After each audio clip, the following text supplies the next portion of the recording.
Hey, what's going on? It's your boy BT, and I came here to talk some boxing with the thousands of True School Sports subscribers. What's going on, guys? Now, in this video, it's gonna be kind of piggybacking off of something I said in my Adrian Granados video. I mentioned that Granados, as you guys can see right here, is ranked number 7 by the WBC. And when I was looking at these rankings, I just noticed that there were some shaky or questionable things about these rankings, so I wanted to kind of get into that. Boxing rankings are always a tricky thing, but in this particular case, I thought some of these were really weird. Outside of that, we'll be bringing on these rankings and going through the resumes of some of the questionable guys in the rankings.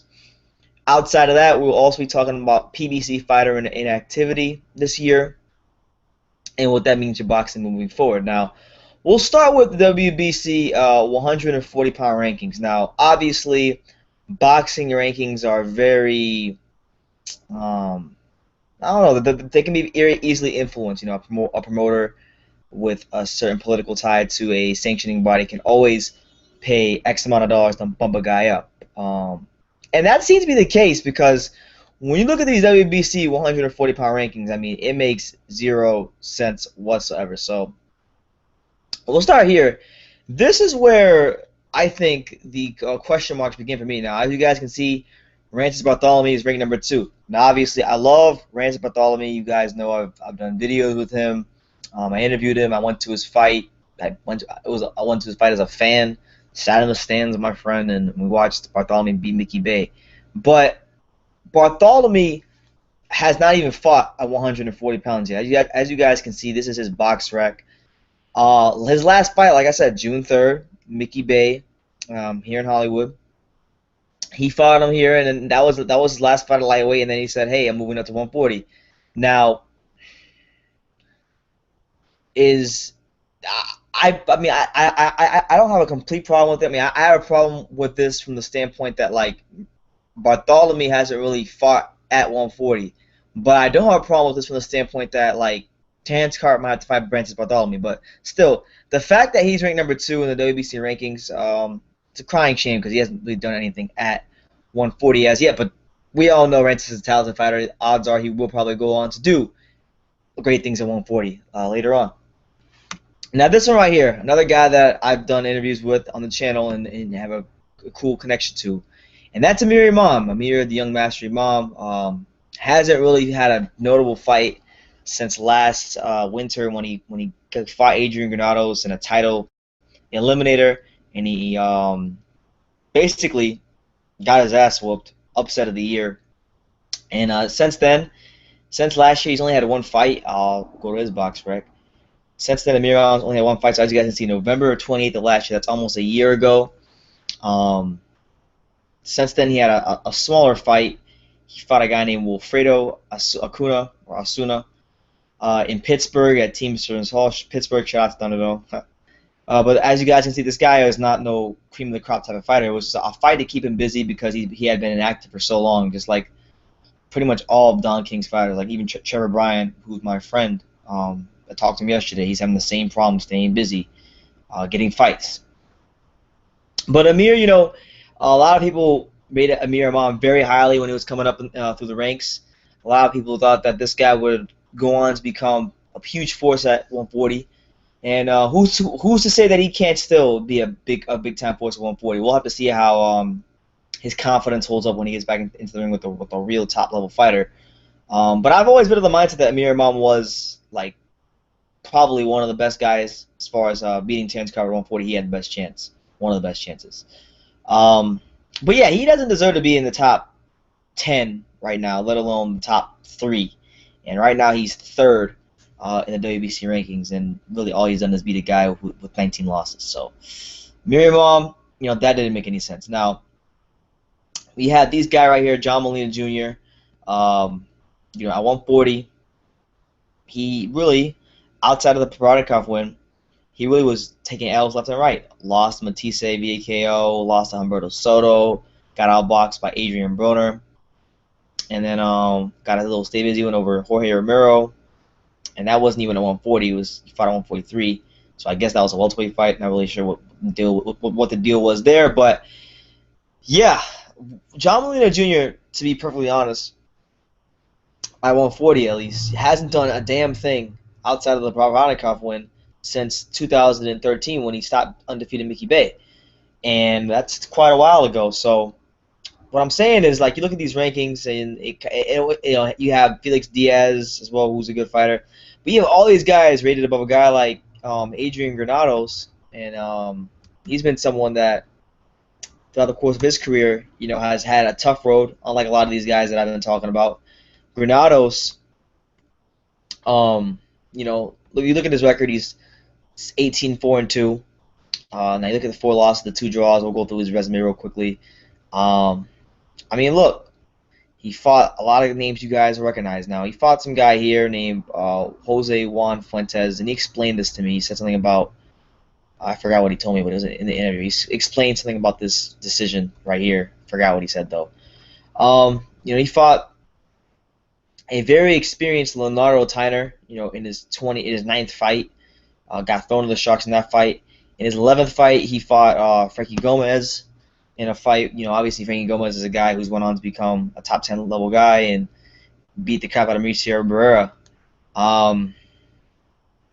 Look, Granados fought Tyner, Frankie Gomez, fought Kermit Cintron to a draw. Fought a guy in Felix Diaz that has proven himself to be a solid fighter at 147. Then you have a guy in Brad Solomon, another guy who's been solid fighter throughout his course of his career. So and that all led up to the Amir Imam fight. So when we look at Granados and the 4 losses, he's someone that has put his time in, and this win over Amir Imam, who at the time was a very, very highly touted prospect.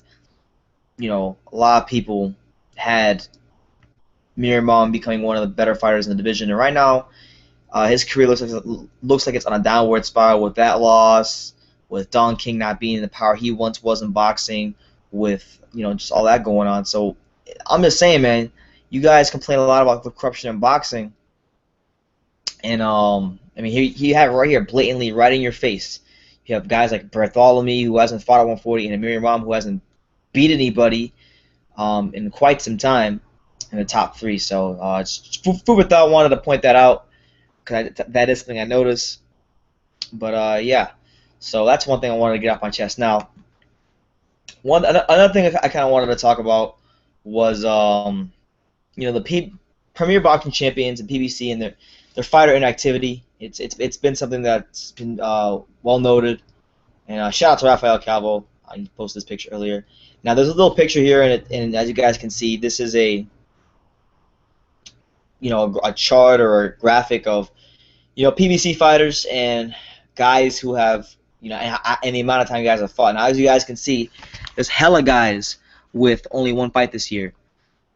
We had Laura Thurman with 1 fight, Laura 1 fight, both the Charles only had 1 fight, Amir Khan only had 1 fight, Marcus Brown only had 1 fight, Ransom Bartholomew only had 1 fight. You're seeing a lot of the notable guys only getting a certain amount of fights. Jared Hurd, another notable guy, only had 1 fight. Peter Biev only had 1 fight.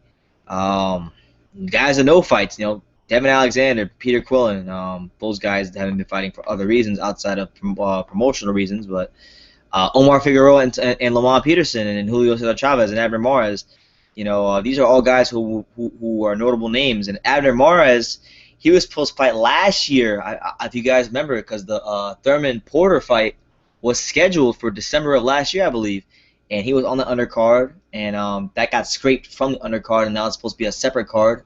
And eventually, he wound up not even fighting, period, and it's been a while. So, as you guys can see, only a couple of fighters share the distinction of having 3 fights this year on PBC, and that's guys like Caleb Plant, good prospect, Tevin Farmar, and Eric Salubin. So, what I'm saying is, this is a bad sign for Al Haymon and PBC. Now, look, I'm not one of those. I know a lot of you guys on here who are very pro Al Haymon, very pro PBC. You have this mindset like I want PBC to fail. If you go on my wall, because my little YouTube set, I have about 1, 2, three, four. I have 5 credentials on the wall that represent each fight I've covered. Um, and 2 of those 5 credentials are PBC credentials. And I gotta say, PBC, as far as the way they treat the media, does a great job in comparison to the other promotional outfits I've had experiences with so far. With that being said, there are some things they do really well, but this is a bad sign. When you have this many, talented fighters, and you're trying to go in a certain direction and push your brand forward and kind of set a precedence for what you got going on with your stable of fighters, and you can't even keep them active, I think it speaks volumes to where PBC is at right now. And all those overinflated purses, mismatches, uncompelling fights, it's catching up to them, and they're going to have to put on some big time fights, and we've heard that they're going to be putting on bigger fights in the beginning of next year. But we've heard a lot of things with PBC. It's time at this point. It's time to put up or shut up, because let's just think beyond the realm of boxing fans in the YTBC for a second. The reality is, for a lot of people in America and people who don't watch boxing, that if they have watched boxing or come across boxing in the last year or so, it's probably been a PBC fight, and it's probably been a PBC fight that was a mismatch. So PBC is setting a very, very bad example, and you're not giving really people a good impression of boxing right now. And it's time to start giving people great impressions of boxing. And PBC has a chance to really do some big things and push the sport forward and their brand forward. And Al Haymon could really do a good job and potentially, stake his claim and have his have a huge share of what goes on in boxing. But as of right now, you guys can see the list in front of me. There are so many guys who are inactive. So, look, I'm actually rooting for PBC to start putting some of these fights on. I want to see Danny Garcia versus Keith Thurman, or I talked about many times, Keith Thurman versus Earl Spence versus Danny Garcia. Just a lot of good fights can be made with PBC, but they're not being made. And look, man, we gotta call we gotta call a spade. Right now, they're failing miserably, and a lot of you guys out there who are pro PBC or might have you might get credentials and you might have some sort of stake with PBC. You're not gonna say these things because it'll get you in trouble. Me, I don't care, honestly. I really don't care.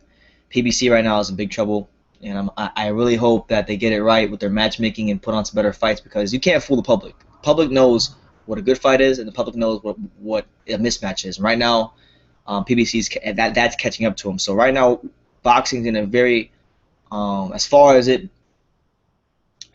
perception of boxing from a mainstream perspective, from a mainstream outlook, from people who don't watch boxing, it's in a very precarious situation, and I think PBC should be very conscious of that and put the best foot forward, making some of these big fights happen next year. Because, the more boxing, as far as delaying fights and letting it marinate, the more that happens, the more this sport becomes a niche sport. Which there's no problem with that. There's positives for boxing being a niche sport, but part of me always wants boxing to be at least somewhat on the mainstream level, even if it's the 6th most popular sport in America. And honestly, I don't think you could say it's the 6th most popular sport in America right now, because you have baseball, basketball, football, hockey, soccer.